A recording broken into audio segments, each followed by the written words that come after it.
नमस्कार। The deep dive में आपका स्वागत है। आज हम एक बहुत ही दिलचस्प सवाल पर बात करने वाले हैं। नमस्कार। सवाल ये है कि क्या किसी का भी हृदय परिवर्तन संभव है? मेरा मतलब है, क्या एक विरोधी शासक, एक जलने वाला आलोचक या फिर एक प्यार करने वाला परिवार का सदस्य, क्या सबको एक ही तरीके से बदला जा सकता है? हाँ, या फिर हर किसी के लिए अलग तरीका, एक अलग चाबी लगती है। हाँ, बिल्कुल। और इन्हीं सवालों के जवाब के लिए आज हम कृष्णदास कविराज गोस्वामी के लिखे श्री चैतन्य चरितामृत में उतरेंगे। अच्छा। ये ग्रंथ श्री चैतन्य महाप्रभु के जीवन की घटनाओं से भरा है और आज हम तीन ऐसी घटनाओं को देखेंगे जो दिखाती हैं कि उन्होंने कैसे बिल्कुल अलग-अलग लोगों के व्यवहार में सकारात्मक बदलाव लाए। तो आज की हमारी पड़ताल का मिशन साफ है। हम सिर्फ कहानियां नहीं सुनेंगे। नहीं, हम ये समझने की कोशिश करेंगे कि इस बदलाव के पीछे का पैटर्न क्या था। महाप्रभु ने इन 3 बिल्कुल अलग चुनौतियों का सामना कैसे किया। तो चलिए इसे खोलकर समझते हैं।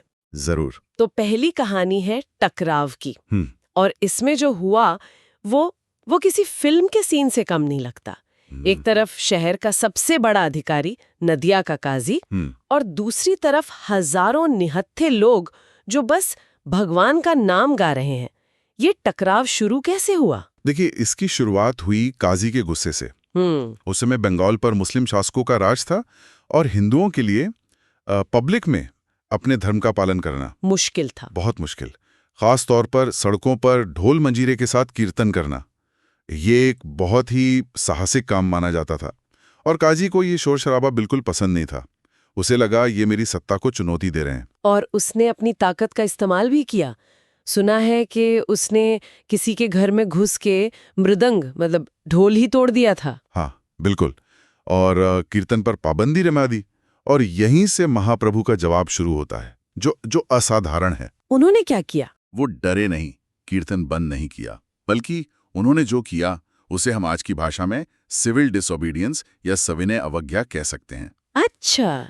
पर जरा उस सीन की कल्पना कीजिए। रात का समय है, हजारों लोग हाथों में मशालें लिए हुए, हजारों लोग, और सब एक साथ हरि नाम गाते हुए शहर के सबसे बड़े अधिकारी काजी के घर की तरफ बढ़ रहे हैं। माहौल में तनाव भी है और भक्ति का एक जबरदस्त ज्वार भी। ये तो सीधे सीधे टकराव मोल लेना हुआ। तो जब ये जुलूस काजी के घर पहुंचा तब क्या हुआ? कोई हिंसा हुई? यही तो सबसे दिलचस्प बात है। नहीं, महाप्रभु ने भीड़ को शांत किया और काजी से बातचीत शुरू की।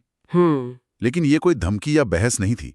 उन्होंने एक बहुत ही मानवीय और तार्किक सवाल पूछा। क्या सवाल था? उन्होंने कहा, काजी साहब, आप गाय का दूध पीते हैं तो इस रिश्ते से गाय आपकी माँ हुई, और बैल खेतों में मेहनत करके आपके लिए अनाज उगाता है तो वो आपका पिता हुआ। सही बात है। आप ही बताइए, अपने माता पिता को मारकर खाना ये कौन से धर्म में लिखा है? ये तो निरुत्तर कर देने वाला तर्क है। पर क्या सिर्फ इस एक तर्क से एक कट्टर अधिकारी का मन बदल गया? ये थोड़ा मुश्किल लगता है। आप बिल्कुल सही कह रही हैं। सिर्फ तर्क काफी नहीं था। असल में महाप्रभु ने यहाँ एक मल्टी लेयर्ड स्ट्रैटेजी अपनाई। अच्छा। तर्क के बाद जब काजी थोड़ा नरम पड़ा तो उसने अपनी एक डरावनी बात बताई। क्या बात? उसने कहा कि पिछली रात उसे सपने में एक भयानक दिव्य पुरुष दिखाई दिया था, आधा शरीर सिंह का, आधा मनुष्य का। नरसिंह देव? हाँ, और उस दिव्य पुरुष ने गरजते हुए काजी को चेतावनी दी थी कि अगर कीर्तन रोका तो अंजाम बहुत बुरा होगा, और अपने नाखूनों से उसकी छाती पर निशान भी बना दिए थे जो अभी भी मौजूद थे। अरे वाह! तो मतलब इसमें एक दैवीय हस्तक्षेप का पहलू भी था, तर्क के साथ साथ डर भी। जी, और फिर एक तीसरा पहलू भी था जो शायद सबसे अहम था। वो क्या? जब महाप्रभु ने देखा कि काजी का अहंकार और गुस्सा थोड़ा शांत हो गया है तो उन्होंने माहौल को पूरी तरह बदल दिया। वो मुस्कुराए और कहा, वैसे गांव के रिश्ते से आप मेरे नाना नीलांबर चक्रवर्ती के भतीजे लगते हैं। इस हिसाब से तो आप मेरे मामा हुए। कमाल है। यानी पहले लॉजिक, फिर डिवाइन इंटरवेंशन का जिक्र और आखिर में एक पर्सनल इमोशनल रिश्ता जोड़ लेना। ठीक समझे, ये एक तरह की आध्यात्मिक सर्जरी थी। महाप्रभु समझ गए थे कि काजी का विरोध सिर्फ धार्मिक कट्टरता नहीं बल्कि उसके इंटेलेक्चुअल घमंड और पद के अभिमान से भी आ रहा था। तो उन्होंने तर्क से उसके इंटेलेक्ट को, सपने की कहानी से उसके भय और श्रद्धा को, और मामा भांजे का रिश्ता जोड़कर उसके दिल को छुआ। और इसका नतीजा ये हुआ कि काजी पूरी तरह बदल गया। उसने न सिर्फ पाबंदी हटाई बल्कि ये वचन भी दिया कि उसके वंश में भविष्य में कोई भी कभी भी संकीर्तन आंदोलन में बाधा नहीं डालेगा। एक विरोधी कट्टर समर्थक बन गया। ऐसे व्यक्ति की कहानी जिसका विरोध सत्ता और अहंकार से उपजा था। जी। लेकिन उस स्थिति के बारे में क्या जहां विरोध की जड़ ईर्ष्या हो, जलन हो।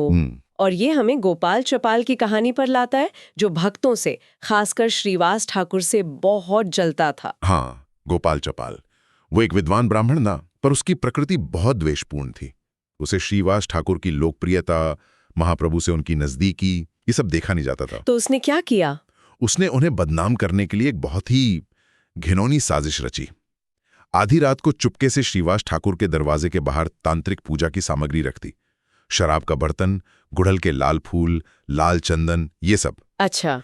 ताकि सुबह लोग देखें और सोचें कि श्रीवास, हाँ, कि देखो ये जो दिन में हरि भक्त होने का ढोंग करता है, वो रात में गुप्त रूप से शराब और मांस से देवी की तांत्रिक पूजा करता है। ये तो बहुत बहुत गंभीर आरोप था। सुबह जब श्रीवास ठाकुर ने ये सब देखा तो उनकी क्या प्रतिक्रिया थी? जाहिर है बहुत गुस्से में आए होंगे। यहीं पर एक आदर्श भक्त का चरित्र सामने आता है। वो बिल्कुल भी गुस्सा नहीं हुए। नहीं, बल्कि वो मुस्कुराए।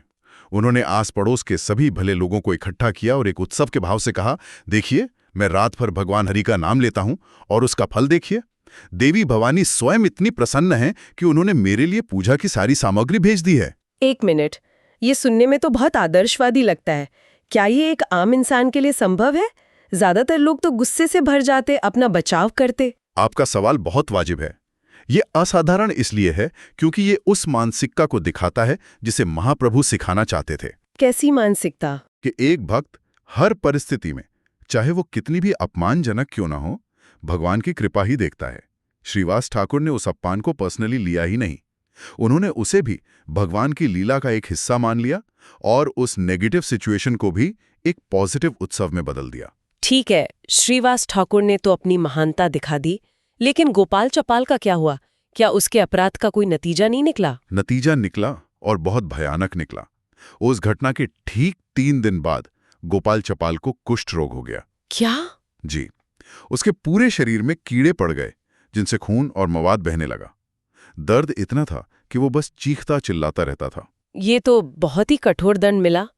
जब वो इस हालत में महाप्रभु के पास गया तब क्या हुआ? जब गोपाल चपाल ने दया की भीख मांगी तो महाप्रभु ने जो कहा वो सुनकर कोई भी चौंक जाएगा। क्या कहा उन्होंने? उन्होंने कहा, अरे पापी भक्त द्वेषी, मैं तुम्हारा उद्धार नहीं करूंगा। तुम्हें करोड़ों जन्मों तक इसी तरह ये कीड़े काटेंगे। रुकिए, तो बहुत चौंकाने वाला है। करोड़ों जन्मों तक कीड़े काटेंगे, ये उस दयालु संत की छवि से बिल्कुल अलग है जिसके बारे में हम सुनते हैं। इतनी कठोरता क्यों?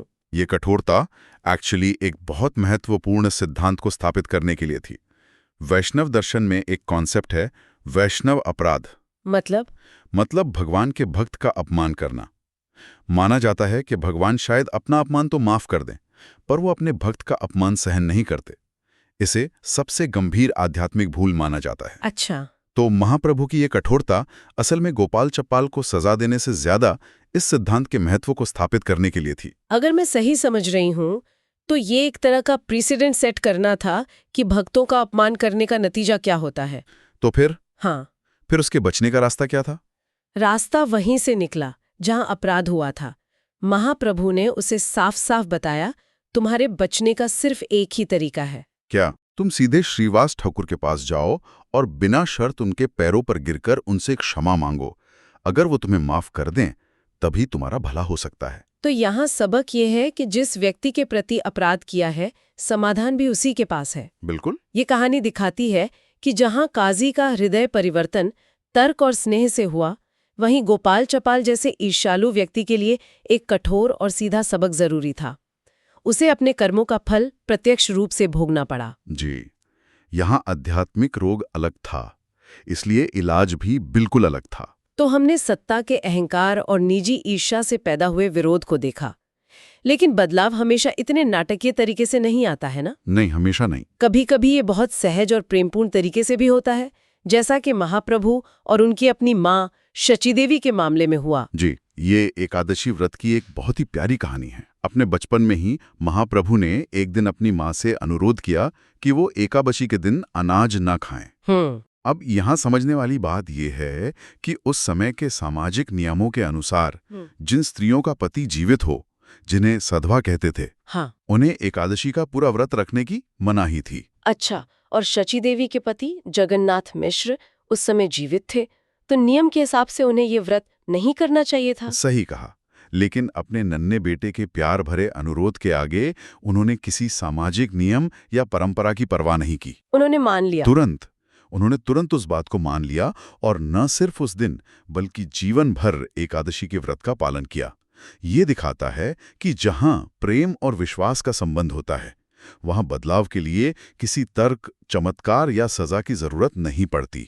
एक सरल स्नेह भरा निर्देश ही काफी होता है। बिल्कुल, ये बहुत सुंदर है। हाँ। मतलब जहां हृदय पहले से ही ग्रहणशील हो, वहां एक छोटा सा बीज भी बहुत बड़ा पेड़ बन सकता है। और मुझे लगता है यही बात महाप्रभु के सबसे प्रसिद्ध शिक्षाओं में से एक में भी झलकती है, तृणादपि सुनिचेन वाला श्लोक। हाँ, वो श्लोक तो उनके पूरे दर्शन का सार है, और वो असल में सिर्फ एक नैतिक उपदेश नहीं है, बल्कि व्यवहार परिवर्तन के लिए एक प्रैक्टिकल गाइड है। तृणादपि सुनिचेन तरोरपि सहिष्णुना अमानना मानदेन कीर्तनीयः सदा हरि। जी, इसका प्रैक्टिकल मतलब क्या है? इसे रोजमर्रा की जिंदगी में कैसे उतारा जा सकता है? चलिए इसे तोड़कर समझते हैं। पहला हिस्सा है स्वयं को गली में पड़ी घास से भी ज्यादा विनम्र समझना, मतलब अहंकार को जीरो कर देना। ठीक है। दूसरा, एक पेड़ से भी ज्यादा सहनशील होना। पेड़ धूप, बारिश, सर्दी सब सहता है और बदले में फल और छाया ही देता है, पत्थर मारने वाले को भी। और तीसरा, स्वयं किसी सम्मान की इच्छा न रखना, लेकिन दूसरों को पूरा सम्मान देना। महाप्रभु कहते हैं कि जब कोई व्यक्ति इस मानसिक अवस्था को पा लेता है, केवल तभी वो बिना किसी रुकावट के 24 घंटे भगवान के नाम का कीर्तन या स्मरण कर सकता है। मतलब ये विनम्रता और सहनशीलता सिर्फ अच्छे गुण नहीं है, बल्कि आध्यात्मिक प्रगति के लिए जरूरी टूल्स हैं। एग्जैक्टली। अगर मन में अभिमान है, सम्मान की भूख है या जरा सी आलोचना से ही मन भटक जाता है, तो ध्यान लगाना असंभव है। ठीक, यही बात है। ये व्यवहार का एक सीधा सूत्र है जिससे सबसे बड़ा सकारात्मक परिणाम यानी ईश्वर से प्रेम प्राप्त होता है। तो ये तीनों कहानियां, काजी, गोपाल चपाल और शची देवी, तीनों बहुत अलग हैं। एक में तर्क और कूटनीति है, दूसरे में अपराध और कठोर सजा, और तीसरे में सिर्फ प्रेम और सीधा उपदेश। हाँ। जब हम इन तीनों को एक साथ रखते हैं तो हमें बदलाव की एक बहुत ही दिलचस्प और पूरी तस्वीर मिलती है ना? बिल्कुल। और अगर हम इन सबको जोड़कर देखें तो वो सेंट्रल आइडिया फिर से सामने आता है, आध्यात्मिक निदान। महाप्रभु एक कुशल वैद्य की तरह थे। अच्छा विश्लेषण है। उन्होंने काजी के अहंकार रोग का इलाज तर्क, भय और स्नेह की मिलीजुली औषधि से किया। उन्होंने गोपाल चपाल के ईर्ष्या रूपी कैंसर का इलाज सर्जरी यानी कठोर दंड और पश्चाताप से किया। और अपनी माँ जैसे स्वस्थ हृदय को उन्होंने प्रेम और उपदेश का पौष्टिक आहार दिया। ये एक बेहतरीन सारांश है। ये सिर्फ कहानियां नहीं है, ये दिखाती हैं कि आध्यात्मिक मार्ग पर हर किसी के लिए एक ही नजरिया काम नहीं करता। जी, सकारात्मक परिणाम लाने के लिए व्यक्ति की चेतना के स्तर को समझना जरूरी है। और इसी बात से जुड़ा हमारे श्रोताओं के लिए एक अंतिम विचार है। हाँ, श्री चैतन्य चरित्रामृत में एक जगह बताया गया है कि महाप्रभु ने संन्यास क्यों लिया, उन्होंने अपना घर परिवार क्यों छोड़ा। क्यों?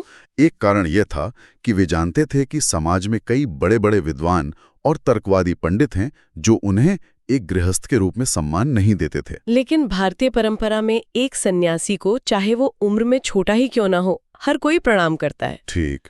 और महाप्रभु का मानना था कि जब ये अभिमानी पंडित केवल सामाजिक रीति रिवाज के कारण ही सही उन्हें एक सन्यासी समझकर प्रणाम करेंगे, तो प्रणाम करने के उस विनम्र कार्य मात्र से ही उनके अनजाने में किए गए अपराध नष्ट हो जाएंगे, और जब उनका हृदय थोड़ा शुद्ध होगा तब उसमें भक्ति का बीज अंकुरित हो पाएगा।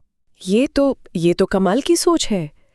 तो ये एक अंतिम विचार छोड़ जाता है, क्या सम्मान का एक सरल बाहरी कार्य, भले ही वो सिर्फ एक सामाजिक औपचारिकता के तौर पर ही क्यों न किया गया हो, किसी व्यक्ति के गहरे आंतरिक परिवर्तन की दिशा में पहला अनजाना कदम हो सकता है?